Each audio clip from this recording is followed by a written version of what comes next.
What if a single act of kindness could change everything? He was just a poor mechanic, worn hands, quiet heart, living a simple life far from the noise of the world. When he answered a call to fix a broken kitchen sink in a mansion no one ever visited, he thought it was just another odd job. But the woman who opened the door wasn't just anyone. She was a billionaire bride on the edge of being forced into a loveless marriage. And she had a plan. What started as a fake marriage turned into something far more powerful, a story of second chances, healing, and a love that neither of them expected. Stay with us because this is a story that will warm your heart and remind you that sometimes the most extraordinary love begins in the most ordinary moments. Before we begin, if you enjoy heartwarming stories about love, kindness, and second chances, don't forget to subscribe to the channel. We share inspiring tales that speak to the soul, and we'd love to have you with us. Now let's begin. A poor mechanic helped a girl fix her sink. He had no idea the billionaire bride was waiting for him. The call came in just after 3 on a quiet Thursday afternoon. Ethan Cole wiped the grease from his hands onto a faded red rag and set down his wrench. Outside, the October wind blew golden leaves across the cracked pavement in front of his auto repair shop.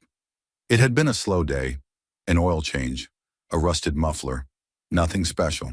Nothing that stirred anything in him but the quiet satisfaction of honest work. The number on the caller ID was unfamiliar, unlisted. Ethan almost let it go to voicemail. But something nudged him. Maybe it was instinct, or maybe it was just the silence pressing in too heavily. He picked up. "Cole's Auto," he said. There was a pause, then a voice, smooth, steady, female. "Hi, I was told you do some handyman work. Apart from cars." Ethan hesitated. "I do sometimes. Depends on what you need. My kitchen sink. It's leaking. Badly. I've tried calling 3 plumbers today. No one wants to come out this far." "How far is far?" he asked, grabbing a notepad. "I'm up on Red Maple Hill, the Beaumont estate." Ethan stopped scribbling. The Beaumont estate? The old brick mansion that loomed above town like a memory no one wanted to touch? It had been empty for years. A relic. People said it belonged to a New York billionaire heiress who never bothered to visit. But the voice on the phone didn't sound like a billionaire. She sounded young, polished, just slightly weary. He cleared his throat. "All right, I can be there in 40. The gate was already open when Ethan pulled his pickup truck up the winding drive. The mansion rose ahead, red brick glowing warm against the gray sky, its tall windows watching like quiet sentinels. Someone had been taking care of the grounds. That much was clear, though the house still wore the aura of distance, as if it was waiting for something to fill it again. Ethan grabbed his toolbox and knocked twice on the heavy oak door. It opened almost immediately. The woman standing there looked nothing like what he'd imagined. She wore a loose cashmere sweater and jeans, barefoot on the marble floor. Her hair was pulled into a low ponytail, and her face, bare, without makeup, held a softness that didn't match the intimidating weight of the mansion. "You must be Mr. Cole," she said. Her smile was brief but sincere. "I'm Lila." He nodded once. "Leaky sink?" She stepped aside and motioned toward the kitchen. "That's the one." The kitchen was something out of an architecture magazine. Marble counters, brass fixtures, a range that looked like it had never been used. But there it was, water pooling beneath the farmhouse sink, a steady drip, drip, drip echoing off the tiles. Ethan set to work, crawling under the sink without much fanfare. "Old pipes," he muttered. "Looks like someone tried to fix this with tape." "I tried," Lila said, and for the first time he heard a small note of embarrassment in her voice. He glanced at her from beneath the counter. "Not a bad attempt. Most folks wouldn't even try." She didn't answer, but when he emerged 10 minutes later, she was still standing there, watching him. "You're the first person who's come inside this house in a long time," she said quietly. "Besides the staff." Ethan wiped his hands again, now slightly damp. "Most people think it's empty." "It was," she said, "until recently." He didn't press. He wasn't the kind to ask questions people weren't ready to answer. Instead, he nodded toward the sink. "Try running it." She turned on the faucet. No leaks. "Just needed someone who knew what they were doing," she said, and smiled again. This time it stayed a little longer. He started packing up, but something tugged at him to linger. He glanced around. The kitchen, as stunning as it was, felt oddly unused. A bowl of apples sat on the counter, untouched. The air smelled faintly of lemon oil and loneliness. "Your staff around?" he asked casually. "Gone for the day," she replied. That surprised him. "So you're here alone?" She nodded. "And completely unqualified to deal with plumbing disasters." He chuckled. "You're doing fine." There was another pause, but not the awkward kind. The kind that comes when two people are both searching for something to say that doesn't sound like too much or too little. "I could make you some coffee," she offered almost shyly, "if you're not in a rush." Ethan hesitated. He hadn't had a cup since morning, and something in her tone, something fragile but hopeful, made it hard to say no. "Sure," he said. She moved to the espresso machine, an expensive-looking contraption that clearly baffled her. "Mind if I—" He gestured toward it. She stepped aside with a sheepish look. "Be my guest." He turned a few knobs, pressed a button, and the machine came to life with a hum. "Impressive," she said. "Built my first engine at 16, he replied with a shrug. "Machines I can handle. And people." That caught him off guard. He looked up and she was watching him again, not boldly, but openly. "I guess that depends on the person," he said. Lila didn't answer, but something in her expression shifted, like a decision being formed just beneath the surface. The espresso steamed into 2 cups. He handed her one. "To the sink," he said. She raised her cup. "To people who still show up when no one else will." He wasn't sure what to say to that, so he took a sip of his coffee and let the silence settle again. Easy this time. Familiar. He left an hour later, with a lingering sense that he'd stepped into something larger than a simple repair job. What he didn't know, couldn't have guessed, was that the woman he had just fixed a sink for was no ordinary homeowner. And the next time he stepped through those doors, she would ask him to do something far more complicated than plumbing. She would ask him to be her husband. Ethan didn't return to the Beaumont estate for 3 days. Not because he didn't think about it. He did often. In the quiet moments between oil changes and brake inspections, his mind kept circling back to that kitchen, to the sound of water dripping into the sink, to the strange stillness of a mansion too grand to be lived in. And to her, Lila.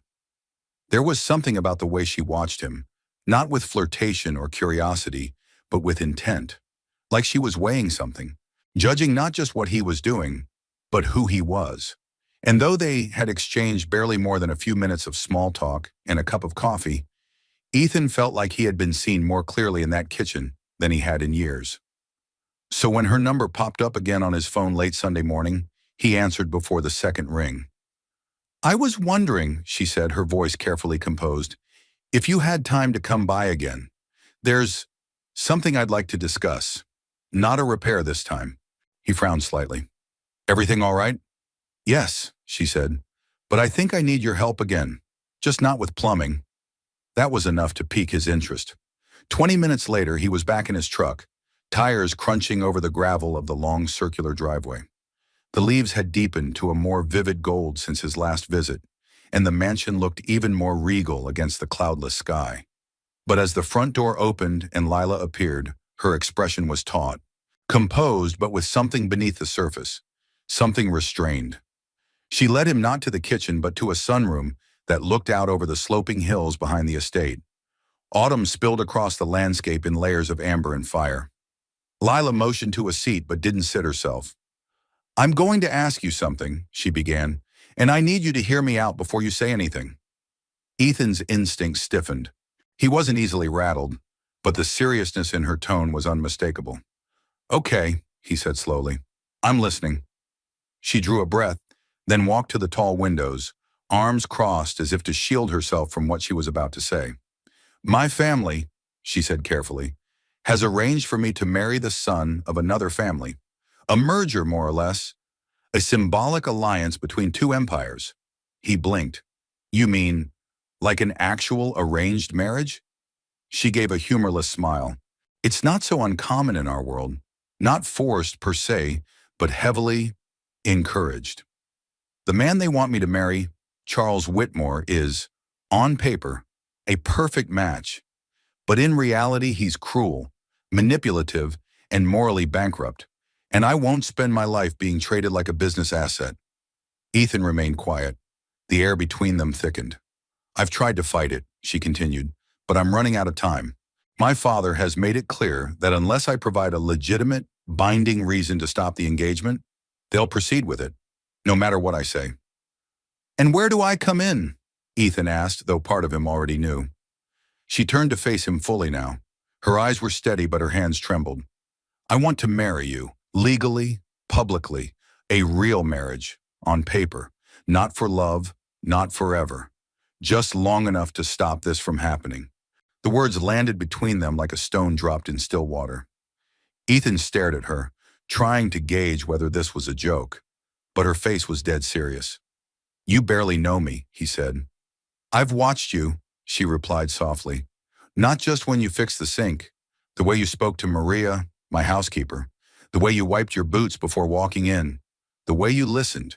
You're steady, kind, honest, and I don't know many men in my world I could say that about.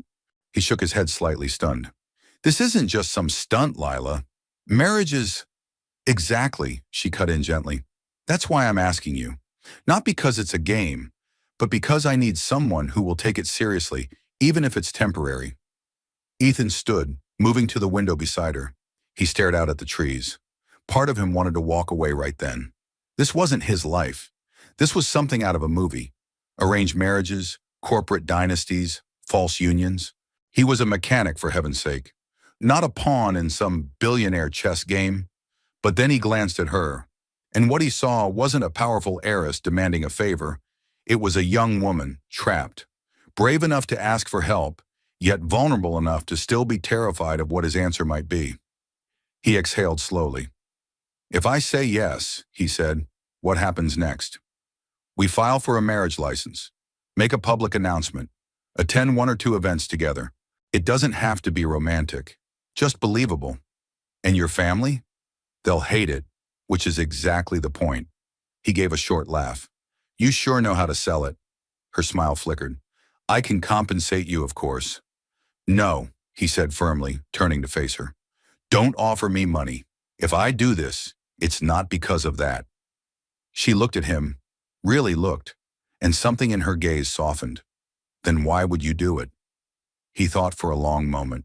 And then quietly he said, because I've seen what it's like when someone's life is taken away from them, when they're cornered by people who only see what they want, and I've spent too many years staying out of things that matter. Maybe it's time I show up. Lila didn't say anything at first. Then she nodded slowly.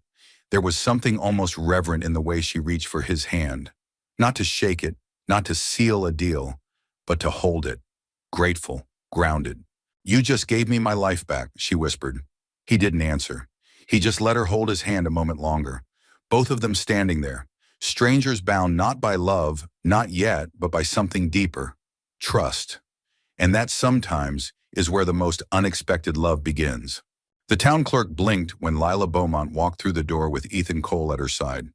To be fair, it wasn't every day that a local mechanic strolled into the municipal building with the most mysterious woman in Fairfield County, the elusive Beaumont heiress, dressed in a cashmere coat and suede ankle boots, hair swept into a low chignon like she'd stepped off the pages of a lifestyle magazine.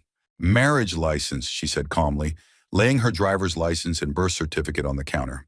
The clerk, a round woman in her 50s with kind eyes and the skepticism of someone who'd lived through 2 divorces, narrowed her gaze. Together? She asked. Lila nodded. Ethan just smiled politely, trying not to look like a man who still couldn't believe where he was standing. The process itself was quick. No fanfare, no confetti, just signatures on a government-issued form, an awkward moment when Ethan had to state never married, and a final nod from the clerk as she slid the papers into a tray marked pending review. You've got 48 hours before it's official, the clerk said, glancing between them. After that, well, you're stuck with each other, at least on paper. Thank you, Lila said, the corners of her mouth lifting slightly. We'll make it work. Back outside, the wind had picked up, scattering leaves across the courthouse steps. Lila walked ahead, her heels clicking lightly against the stone. Ethan followed, still not sure what expression to wear. Relief? Curiosity? Mild panic? She stopped by the passenger door of his truck and looked at him. You okay? He rubbed the back of his neck. Honestly, I feel like I just signed up for a role in a play where I don't know the lines yet. Her smile deepened. That's fair, but you're doing great. They drove in silence for a few minutes, the town shrinking in the rearview mirror. Ethan kept his hands steady on the wheel, though his thoughts were anything but.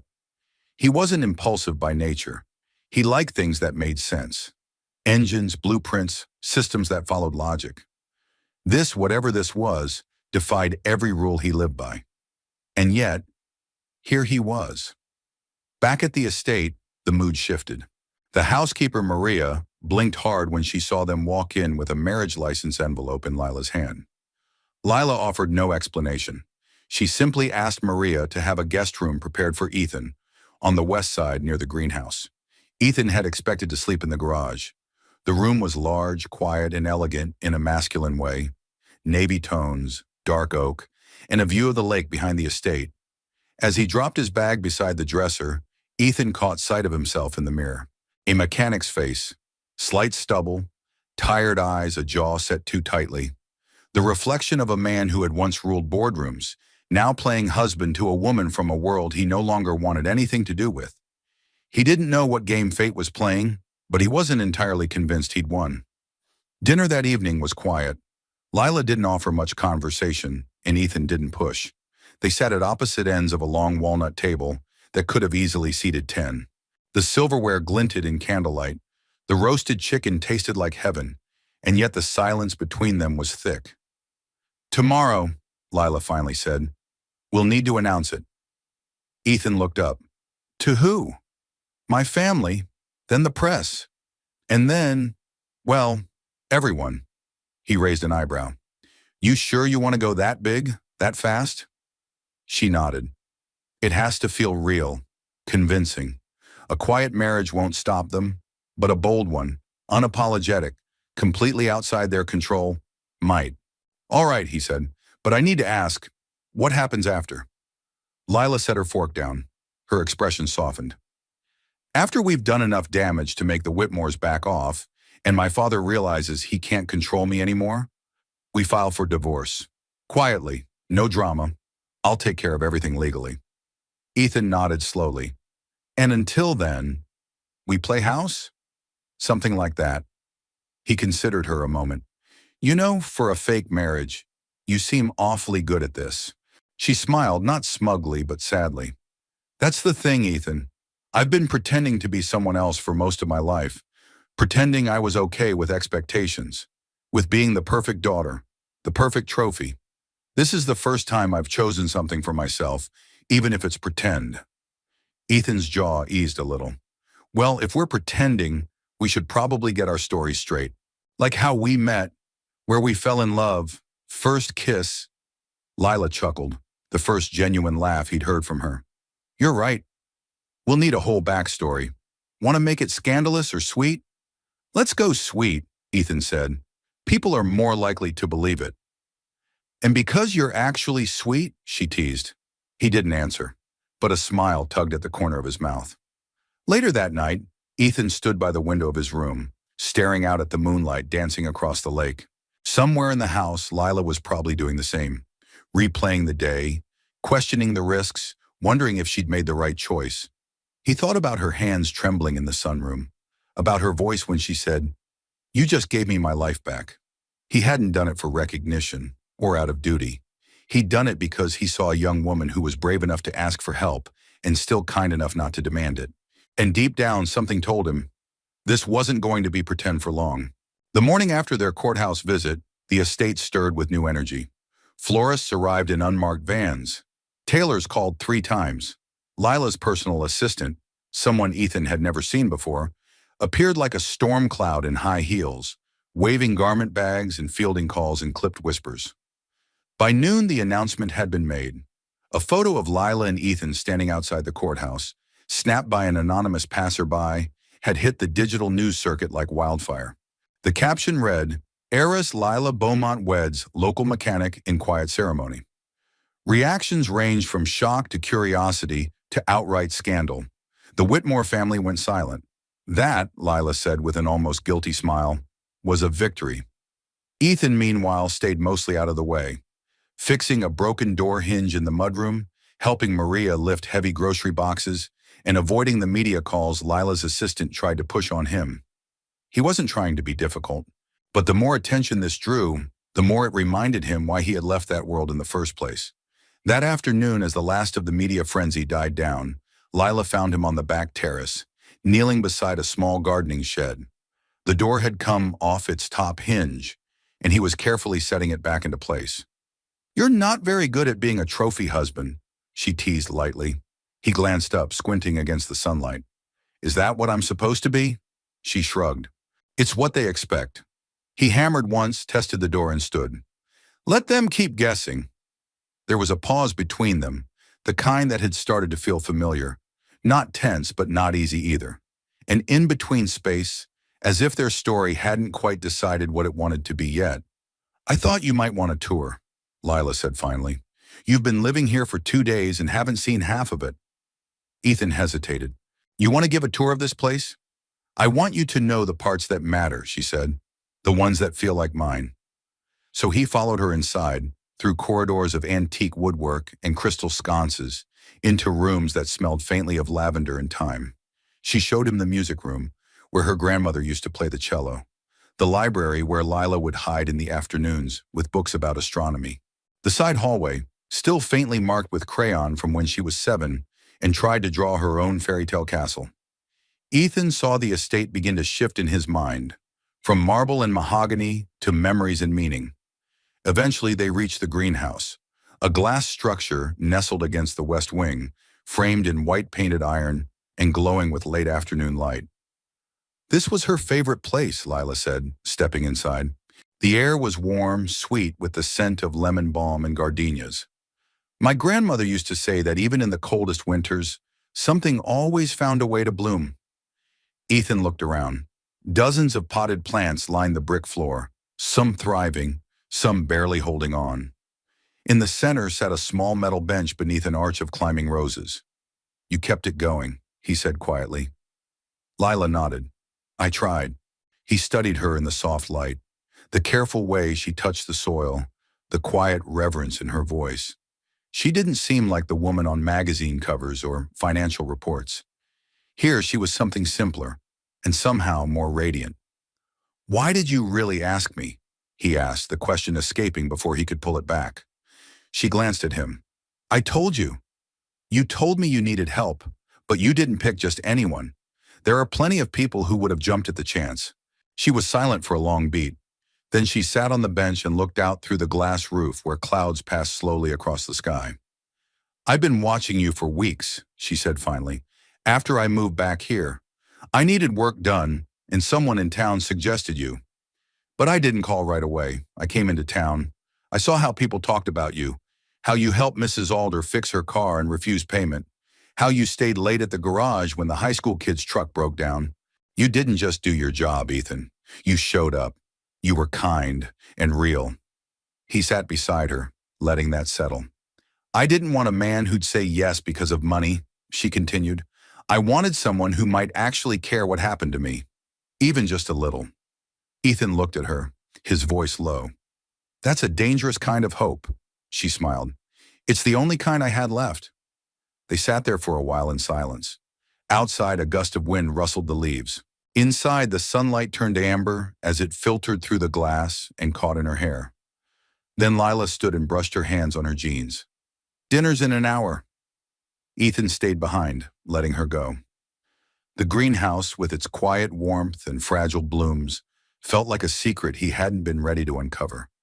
He looked around once more, then turned to leave. But just before he stepped outside, his eyes fell on a small wooden planter tucked behind a row of aloe. Half buried in the soil was a tiny metal tag, weathered but readable, "For things worth waiting for." Ethan didn't know if it referred to the plants, to love, or to something else entirely.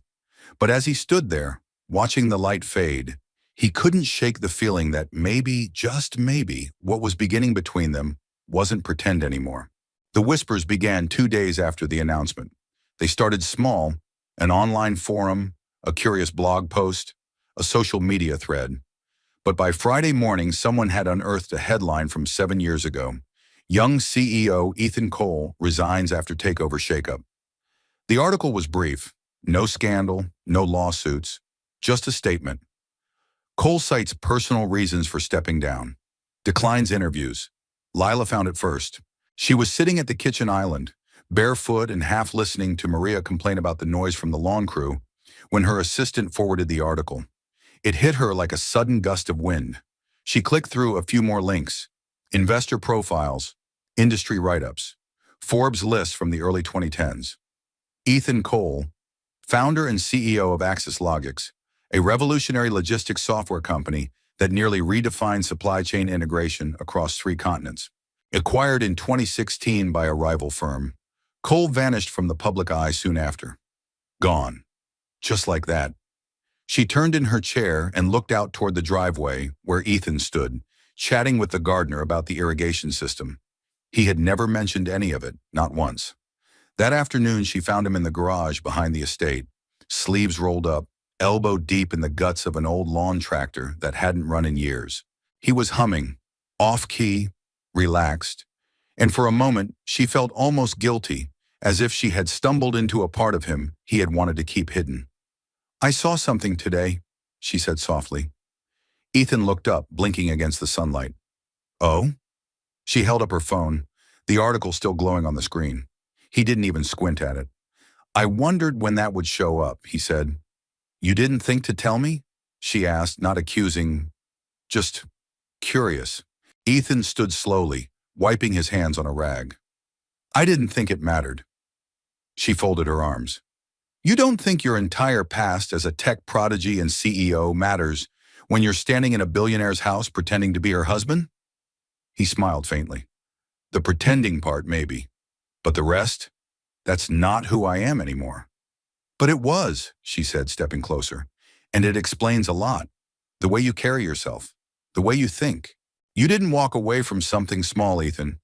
You walked away from a legacy." He met her gaze, calm and unshaken. "No, I walked away from a world where people became numbers and relationships became leverage. I built something I was proud of. Then I watched it get gutted by people who only cared about stock value. I stayed long enough to see it turn into something I didn't recognize. So I left." "You never wanted to go back?" He shook his head. "I wanted peace. I wanted real conversations, real work.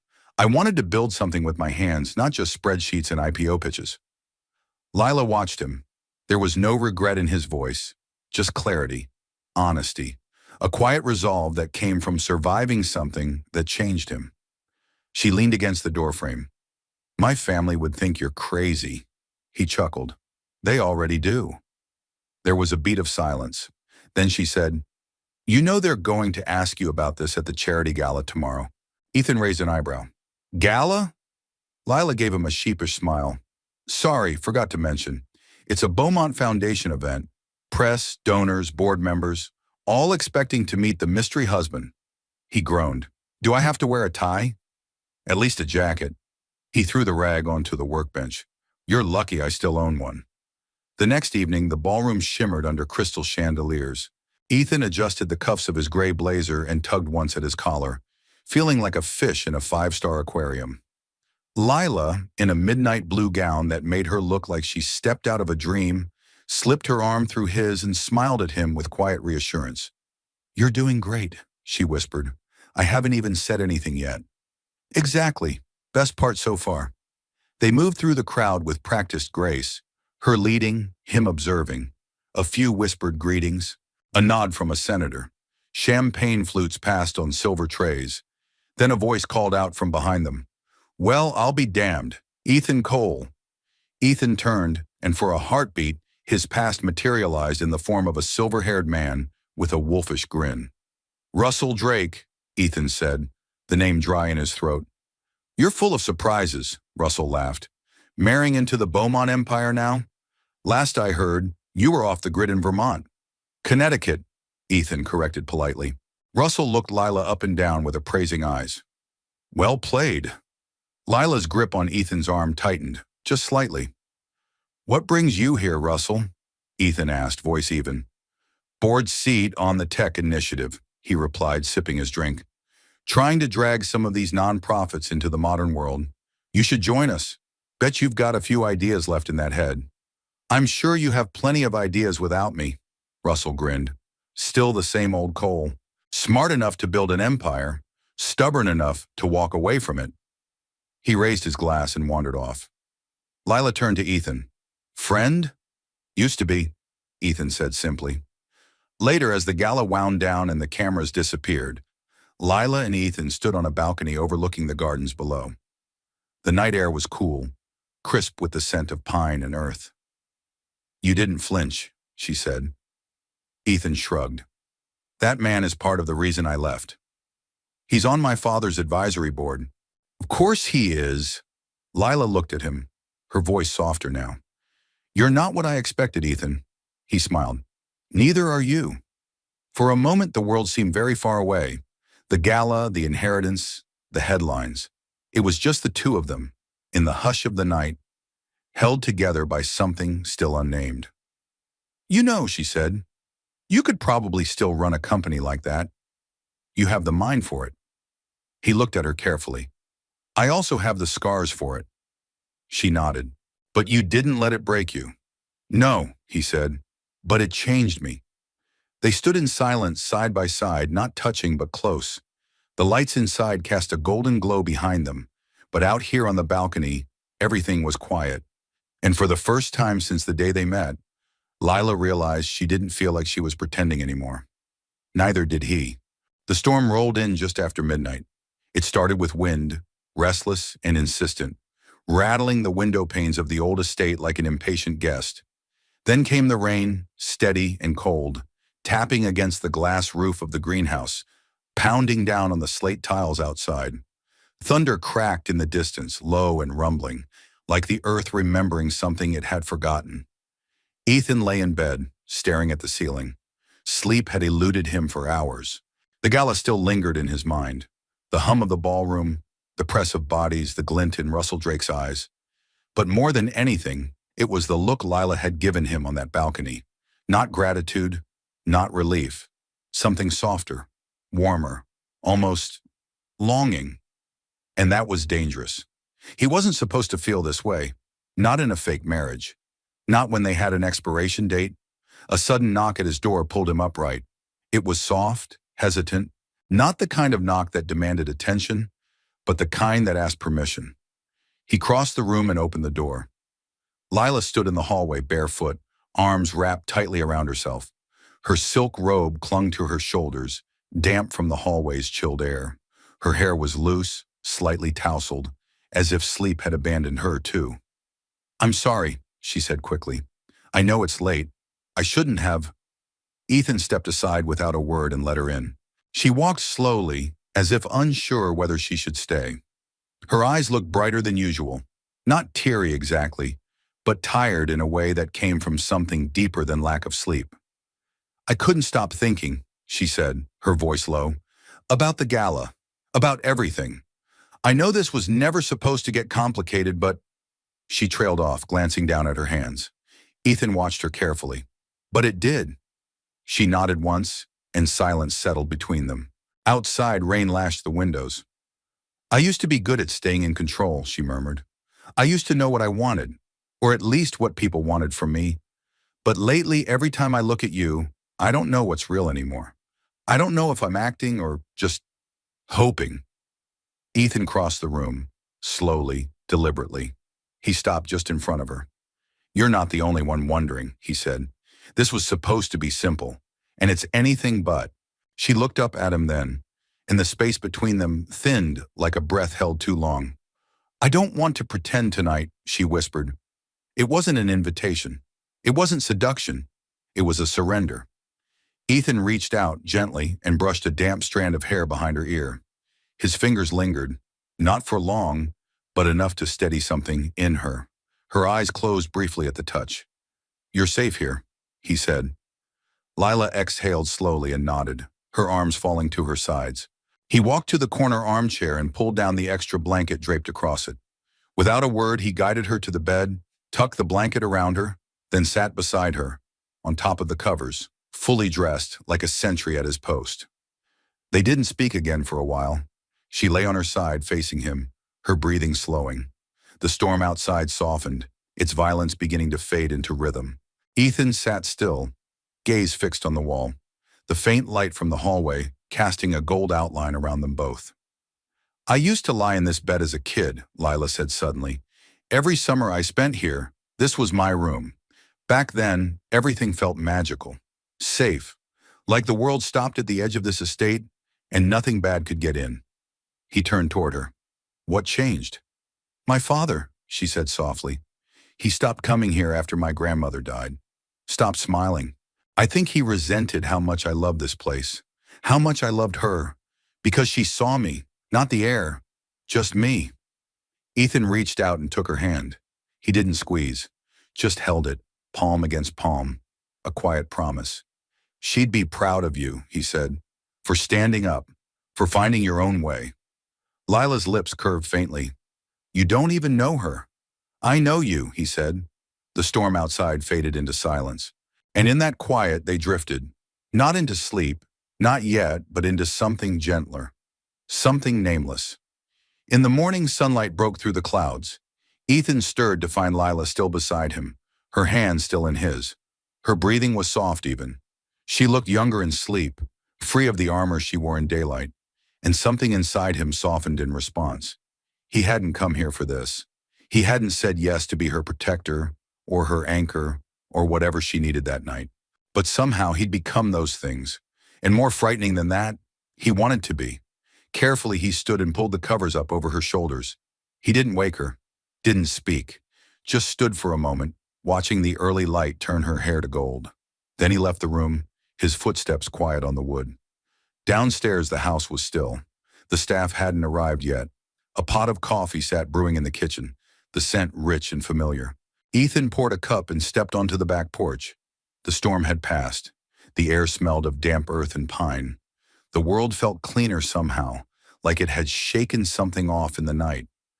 Behind him, the woman he had married for pretend was asleep in his bed, and every part of him knew, whatever this had started as, it wasn't pretend anymore. Lila hadn't intended to host another event so soon after the gala, but the annual Beaumont Foundation Legacy Dinner was non-negotiable. An institution older than she was, held every fall to honor donors and board members who'd shaped the family's vast philanthropic empire. This time the ballroom felt different. Perhaps it was the shift in the air, or maybe it was something deeper, something inside her that no longer felt like pretending. She had walked through this room 100 times over the years, but tonight, as she entered on Ethan's arm, she felt grounded in a way she never had before. This time she wasn't on display. She wasn't here to prove anything. She was simply here, with him. The guests rose to their feet as they were announced. Mrs. Lila Beaumont Cole and Mr. Ethan Cole. The name still felt foreign in her ears, but it rang with a weight she was beginning to carry proudly. Ethan leaned closer and whispered, "Remind me again why we're doing this?" "Because half these people think I married a gold-digging handyman," she murmured, "and the other half think you're a figment of my imagination."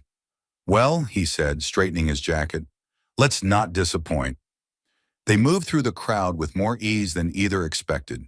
Lila greeted donors.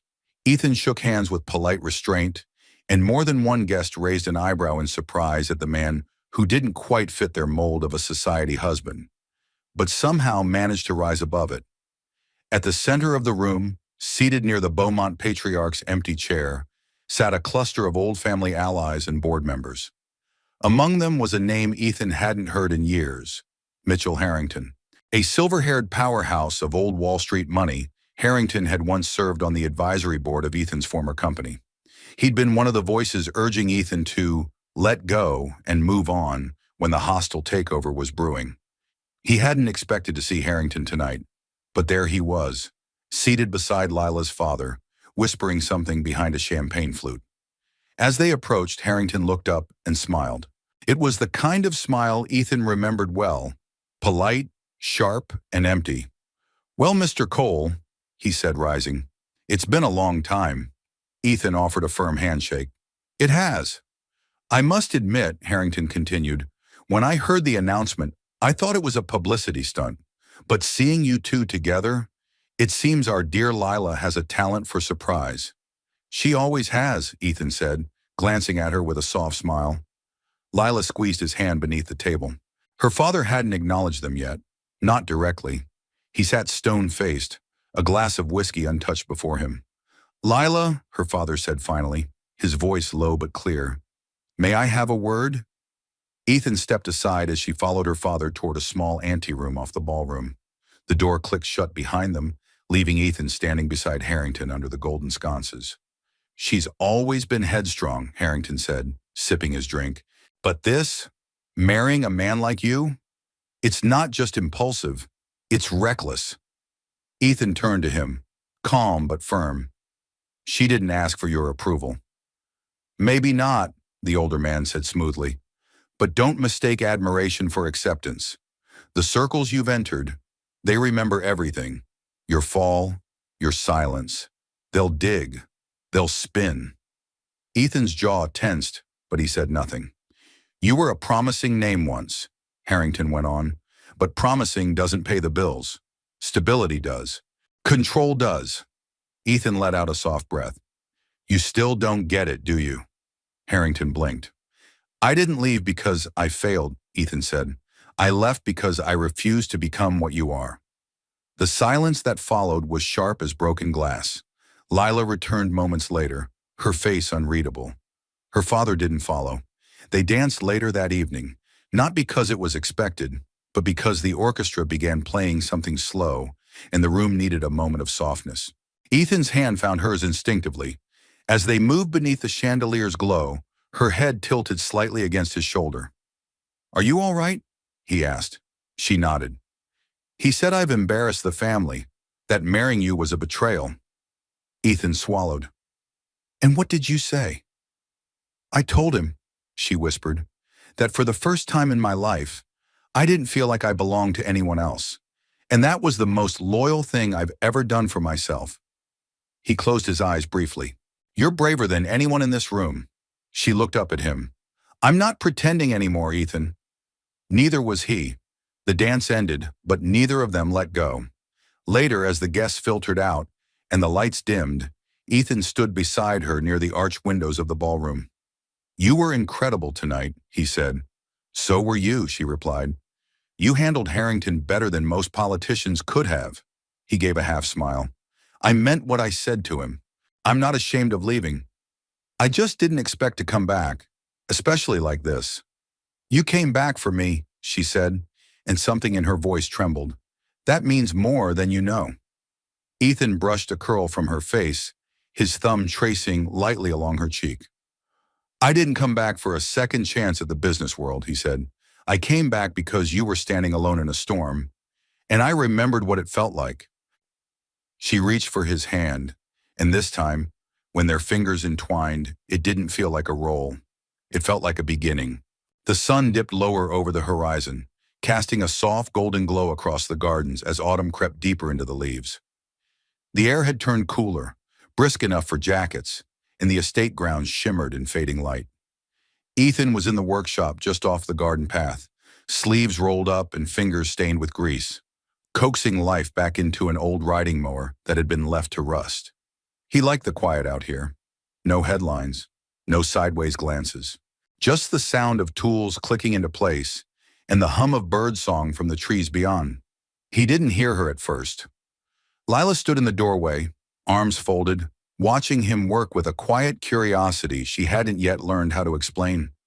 In the soft light, the back of his neck caught a thin line of sunlight, his posture relaxed but focused. There was a peace in his movements, an honesty she couldn't find in boardrooms or between the lines of contracts. She cleared her throat gently. Ethan looked up, brushing his hands on a rag. Hey, didn't hear you. You're good with anything that has moving parts, aren't you? She said with a half smile. He chuckled. Most of the time, except espresso machines. Still trying to figure that one out. She stepped into the workshop, the scent of old wood and engine oil thick around her. There's something I wanted to show you, she said. He raised a brow, setting down his wrench. That sounds suspicious. Eddie, She ignored him and held out a hand. Come on. 10 minutes later, they were walking side by side through the orchard at the far end of the property. Most of the apples had fallen already, the trees sparse and winding, branches dark against the amber sky. This used to be my favorite spot, she said.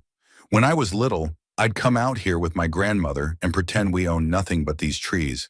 She'd tell me stories about growing up during the war, and I'd ask her what she wanted to be if she could be anything. What did she say? She said, free.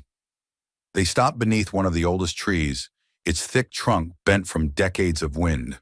A wooden bench sat nearby, its paint chipped and faded.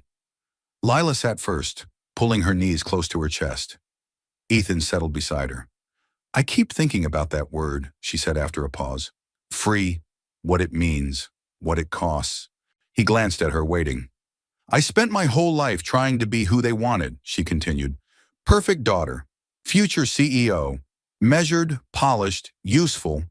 But every time I got closer to their version of success, I felt further from myself. Ethan nodded slowly. I know that feeling. I believe you do. She turned to him, eyes softer now. That night in the greenhouse, when I told you why I chose you, I left something out. He tilted his head. What's that? I didn't just choose you because you were kind. I chose you because, for the first time in a long time, I looked at someone and didn't feel small. Ethan's expression shifted, guarded at first, then something warmer. I wasn't pretending that night either, he said quietly. They sat there a while, letting the wind move around them. A few leaves floated down from the canopy, landing softly at their feet. Then Lila turned toward him, her voice barely above a whisper. Can I ask you something? Anything. If this weren't pretend, if it were real, would it be so terrible? Ethan's breath caught. He looked at her then. Not like the woman who'd pulled him into this charade. Not the heiress or the billionaire's daughter. Just her. The way the light haloed her hair. The way her eyes didn't flinch. He reached for her hand. And in the quiet, with no fanfare and no contract, he leaned in. Their lips met. Soft, hesitant, then certain. It wasn't rushed or dramatic. It was a question and an answer. A breaking point. A beginning. When they pulled apart, neither spoke right away. But Lila smiled, wide and honest. That didn't feel fake. It wasn't, Ethan said. They walked back to the house slowly, shoulders brushing, steps unhurried. The orchard behind them glowed like memory. Inside the kitchen, Maria was setting down a tray of roasted vegetables for dinner. She paused when she saw them. Something in the way they walked in together made her smile knowingly. Ethan caught her eye, and Maria simply gave a little nod before slipping away. They ate in the breakfast nook that night. No long table, no candles. Just 2 plates, 2 glasses of wine, and the sound of distant jazz playing softly from an old radio on the windowsill. You're different tonight, Lila said, twirling her fork idly. So are you. They looked at each other then, and both knew without speaking. Something had changed. The rules had shifted. The script had been tossed aside, and neither of them wanted to go back. Later, as Lila walked him to his room, she hesitated at the door. Her hand lingered on the knob. I should say goodnight, she said. You should. But neither moved. Finally, Ethan stepped forward and kissed her forehead gently. Sleep well, Mrs. Cole. Lila blushed, really blushed, and walked away, her bare feet soft against the hardwood. And in the quiet that followed, Ethan leaned against the door and smiled to himself. He had come here for a contract, an escape, a chance to help someone reclaim her life. But somehow, in the middle of all that, he had found something he hadn't known he was missing. Something real. The silence was sharper than the shouting. It was the kind of silence that settled into the walls of a house like dust. Quiet, invisible, but impossible to ignore. Ethan felt it the moment he stepped into the drawing room late Monday afternoon. Lila was standing by the fireplace, her back to him, phone clutched tightly in one hand, her shoulders still. He waited a beat before speaking. Lila? She turned slowly, and for the first time since he met her, there was no composure in her eyes. No mask, just raw edges. They're filing to dissolve the trust, she said. Ethan stepped closer. What? My father, my uncle. The advisory board. They've called an emergency vote. They're claiming I've compromised the family's reputation and the foundation's leadership structure by marrying you. Ethan blinked. But that's absurd. You're still the legal heir. They're using a clause I didn't know existed, one that allows the board to demand a review of succession if a primary heir is deemed unstable or misaligned with the legacy's vision. In other words, Ethan said bitterly, you married beneath you. Lila gave a sharp, humorless laugh. Yes, that's exactly what they think. He looked at her, the weight of it all settling in his chest. What do you need me to do? Her eyes flicked to him, startled. What? You said you brought me into this to hold the door open, to give you room to breathe. If now's the part where I help you walk through it, just tell me what that looks like. She hesitated. I don't know. I thought I was ready to fight them. But now they're threatening to dismantle everything my grandmother built, and I don't know if I have the power to stop them. Ethan took a step forward. Then we fight back, together. I'm not asking you to. You didn't have to, he said. I'm not here because of an agreement anymore. She stared at him, emotions warring across her face. Gratitude, fear, affection, doubt. But you walked away from this world once. Why would you walk back into it now? He didn't hesitate. Because you're standing in the middle of the fire, and I can't just watch you burn. That night, while Lila met with legal counsel and board advisors, Ethan pulled out the suit he hadn't worn since the gala. He found a tie, rewatched a press conference from 5 years ago to reacquaint himself with the language of boardrooms and power plays, and dusted off the mind he thought he'd buried beneath bolts and wrenches. The next morning, they walked into the Beaumont Group headquarters side by side. The boardroom was polished oak and glass, sterile and glittering with cold intention. 12 men and women sat behind a long table. Lila's father sat at the head, flanked by Harrington and 2 others Ethan didn't recognize. Ethan let Lila speak first. Her voice was calm, measured, but determined. I was not made to be an extension of someone else's ambition, she said, and I will not be stripped of my inheritance because I chose integrity over appearance. A murmur passed down the table. Her father's expression remained unreadable. Then Harrington leaned forward. Miss Beaumont, Mrs. Cole, Ethan corrected smoothly. A few heads turned. Harrington raised a brow. Mrs. Cole, then, while your passion is admirable, this board has serious concerns about your judgment, about your choices. Ethan stepped forward. Then perhaps your concern should shift to the choices that were made before I ever entered the picture. There was a pause. Ethan took it. For the record, he said, I didn't marry Lila to gain access to her name, her fortune, or her father's company. I married her because I believed she deserved the right to choose her own path. He turned to the board. And while we're talking about poor judgment, let's talk about how you handled the Orenfield project last quarter. The numbers were publicly filed. You buried the loss under regional expansion. Murmurs sharpened. I built a company from scratch, he continued, and watched it fall into the hands of people who saw every human being as a line item. I walked away because I didn't want to become one of them, and I came back now because I saw the same pattern forming around Lila. One of the younger board members shifted uncomfortably in his seat. She's not unstable. She's not reckless. She's evolving. And if that scares you, then maybe the problem isn't her. Maybe it's a legacy that's grown too afraid of becoming human again. Silence filled the room.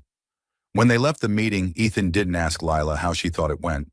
She answered anyway once they were outside in the cool morning light. They're not going to vote today. They're stalling, which means they're scared. Good, he said, but Lila didn't smile. Not really. I didn't want you to have to do that. I wanted to, he said simply, because I love you.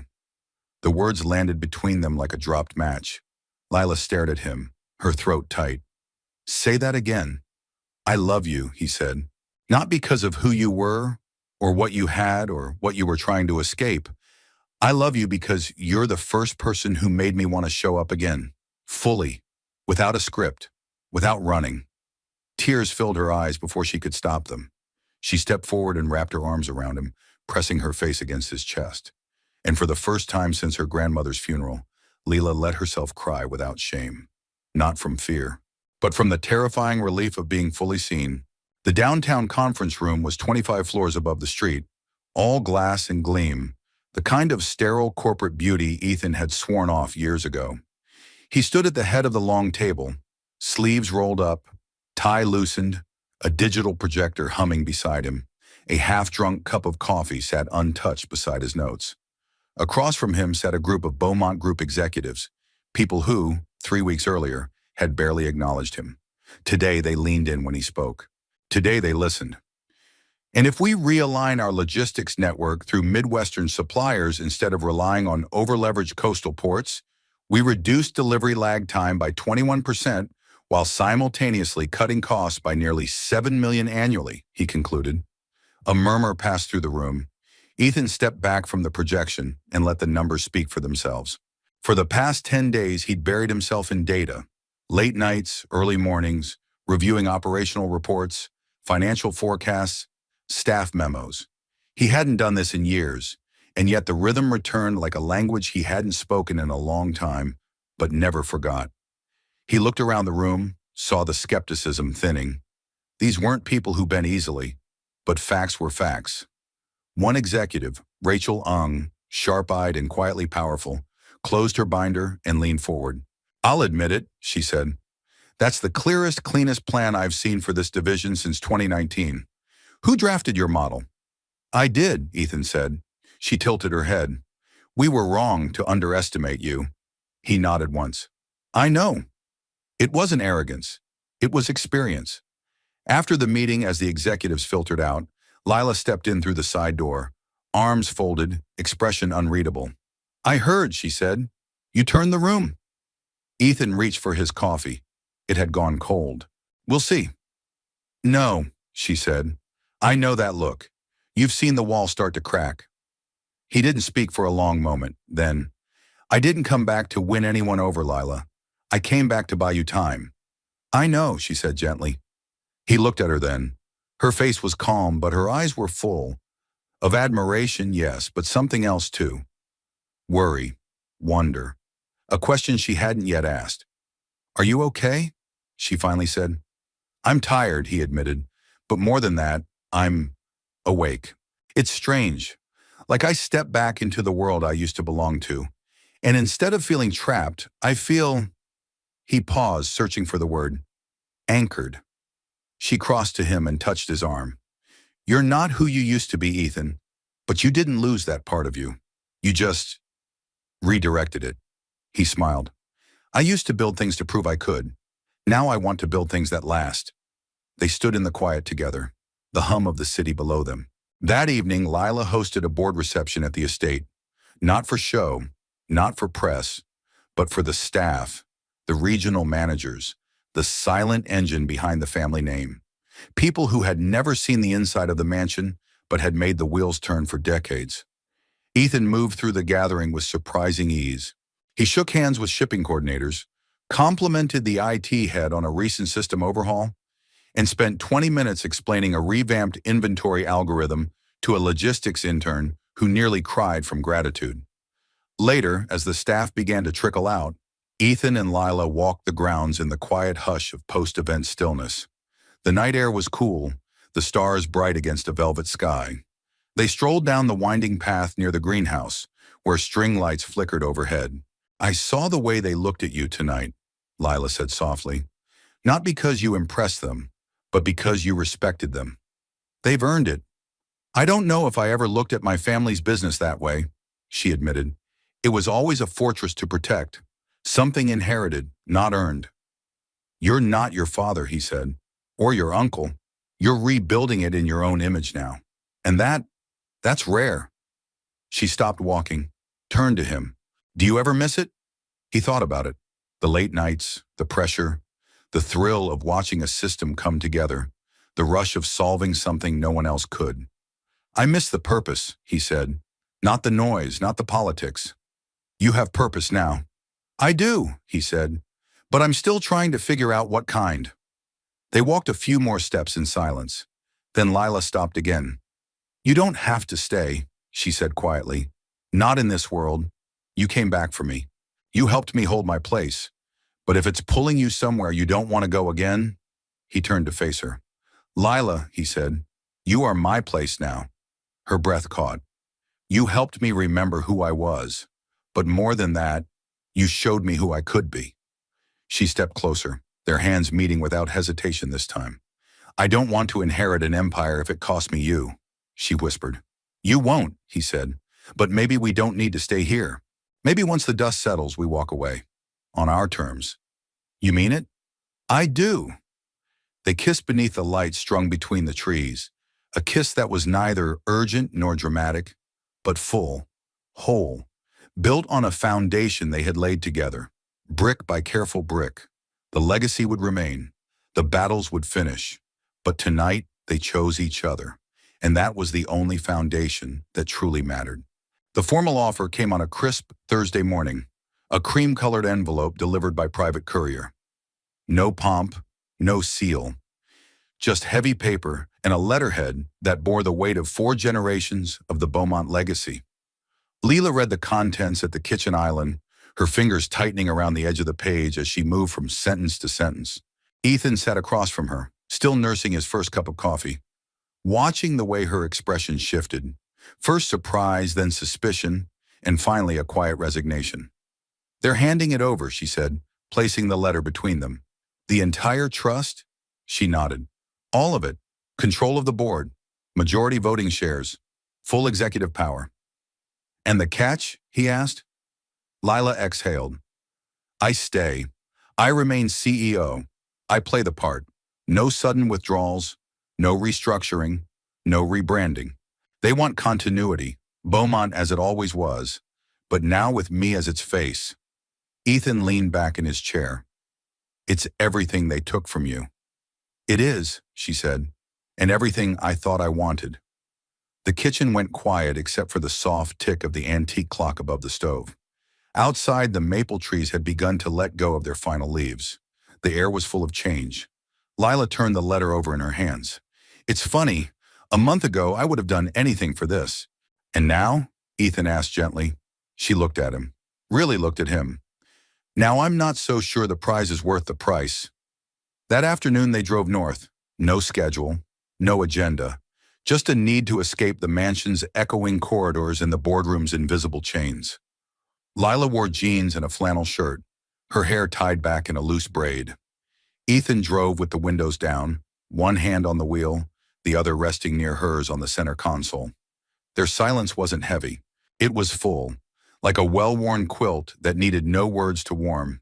They stopped at a small diner off Route 27, linoleum floors, burnt coffee, the kind of place that served honesty with a side of hash browns. Ethan stirred his coffee. You know, they don't expect you to say no. I know. They'll think you're wasting it.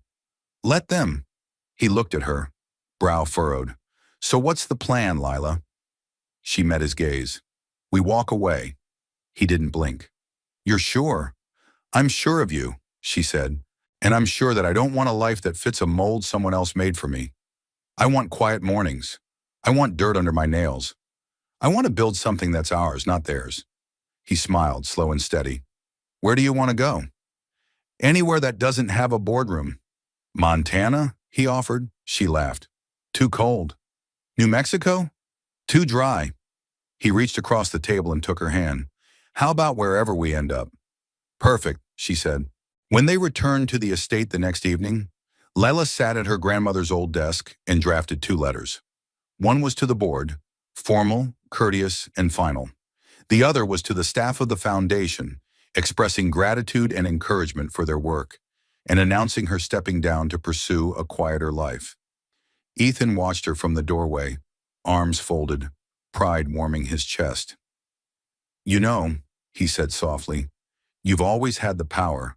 She looked up, pen paused mid-signature. And I never wanted it. You wanted peace, he said, and now you have it. The next week passed like closing a chapter. Meetings were scheduled, but brief.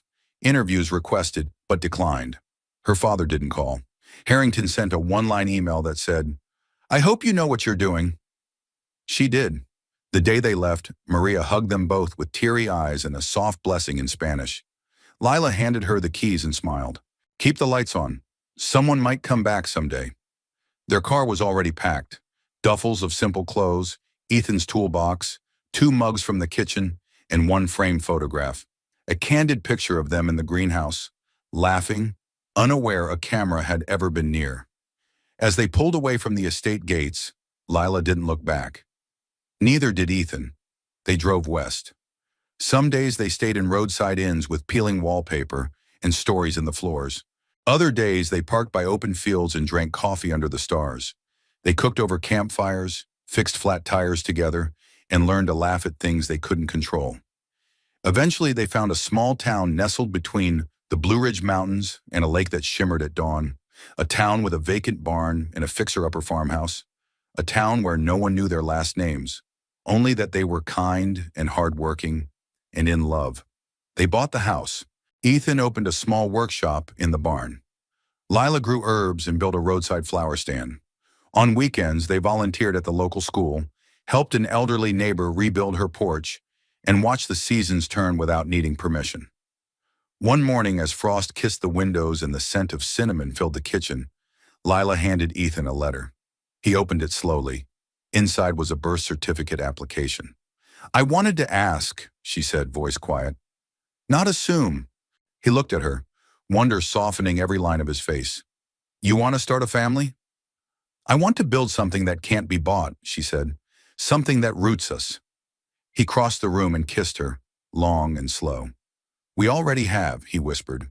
And as snow began to fall gently outside, they stood in the kitchen, 2 people who had once agreed to a marriage of convenience and had found instead the purest kind of love. The morning light spilled through the windows like honey. It slid across the old wooden floorboards, warmed the chipped edges of the farmhouse's kitchen table, and caught the steam rising from 2 mismatched coffee mugs. Outside, a soft wind rustled through the pine trees, and beyond them, the snow-capped peaks of Montana stood like ancient sentinels beneath a brightening sky. Ethan leaned back in his chair, cradling his mug between his hands. Across from him, Lila sat with her feet tucked beneath her, wearing one of his old flannel shirts and a serene expression that hadn't visited her face in years. They had been living here for 6 months now, not hiding, just living. A quiet life, a good life. One built not on legacies or contracts or appearances, but on peace and kindness and choices freely made. Ethan glanced at her over the rim of his mug. "You know," he said, "this might be the first time in my life I've been this still and not felt the need to fix something." Lila smiled, eyes soft. "You fix plenty." He grinned. "Like that fence that keeps falling every time the wind picks up?" "I was thinking more along the lines of hearts. Mine especially." He reached across the table and brushed his fingers along hers. The touch was simple, familiar, a language they now spoke fluently without ever needing words. They'd rebuilt the old barn into a workshop and a tiny studio, where Ethan now repaired everything from tractors to antique clocks. Word had spread in town. That guy with the rough hands and the soft voice, who never charged too much and always remembered your dog's name. Lila, meanwhile, had turned the backyard into rows of raised garden beds. She grew herbs, vegetables, and wildflowers, selling little bundles tied in twine at the weekend market. The people who bought from her didn't care that she was once heir to an empire. They cared that her basil stayed fresh for weeks and that she always smiled when she gave you change. They were known as Ethan and Lila. No last names, no headlines. Just 2 people who showed up. Together. It wasn't perfect. The roof leaked when it rained too hard. The heating sputtered some nights. And some mornings Lila still woke from dreams where her father's voice echoed in the dark. But when that happened, Ethan would pull her close, press his lips to her temple, and remind her, "You're here. You're safe. You're free." And she would breathe again. On this morning, as they sipped their coffee and listened to the creak of the house settling into the new day, a small envelope lay between them on the table. Ethan tapped it gently with one finger. "Still sure about this?" Lila nodded, smile deepening. More than ever. The envelope contained their application to adopt. It hadn't been a rushed decision. Nothing about their life together was. But after months of living in a place that felt like home, not just in geography, but in spirit, they both knew it was time to share it with someone else. They weren't looking for the perfect child, just one who needed what they now had to give. Love without condition, stability without judgment, and a future full of laughter and second chances. Lila reached for the envelope, slid it into her tote bag, and stood. You coming with me to drop it off? Always. They drove into town under a pale blue sky. The adoption agency was inside a modest building beside the library. Nothing fancy, just a clean lobby, a kind receptionist, and a bulletin board full of knitted baby booties and thank you cards. When Lila handed over the envelope, the woman behind the desk smiled and said, "We've heard good things about you too." Ethan chuckled. "Don't believe all of it. I still can't fix that fence." On the way back, they stopped by the diner where they'd first discovered Montana's finest sour cherry pie. The waitress greeted them like old friends, poured their coffee without asking, and left them to their booth by the window. Lila traced a finger along the rim of her mug. "Do you ever think about what life would have looked like if I hadn't called you about that sink?" Ethan looked at her, quiet for a moment. "I think about it every day," he said. "And every time I realize I wouldn't have answered that call if I hadn't already been looking for something more. Something real." Lila reached across the table and took his hand. "We saved each other," she whispered. He nodded. "And we keep doing it, one morning at a time." They finished their pie and coffee, then walked hand in hand down the sidewalk as snowflakes began to drift from the sky like promises. Back at home, they lit a fire in the wood stove and curled up on the worn leather couch, legs tangled, blankets draped over their laps. Through the window, the world was turning white, soft and quiet and full of wonder. Lila rested her head on Ethan's shoulder. "I used to think love had to be earned," she said, "that I had to be useful to be wanted." Ethan kissed the top of her head. "And now? Now I know love shows up when you least expect it. In the form of a man with calloused hands fixing a sink." He laughed. "To be fair, it was a very broken sink. You fixed more than you know." They sat that way as the afternoon turned to evening, and the snow kept falling outside. Each flake a reminder that life, like love, is made up of moments you can't predict, but can always choose. And in the quiet of that Montana farmhouse, 2 cups of coffee now cold on the table, a mechanic and a billionaire bride who once made a deal for convenience had built something better than an empire. They had built a home, together. We'd love to hear from you. Where are you watching from? Drop the name of your city or country in the comments below. It's always heartwarming to see how far these stories travel. If this story touched your heart and you believe in the power of love, kindness, and second chances, don't forget to subscribe to our channel for more inspiring tales like this one. Thank you so much for spending time with us today. Take care, stay kind, and until next time, keep believing in the magic of simple goodness.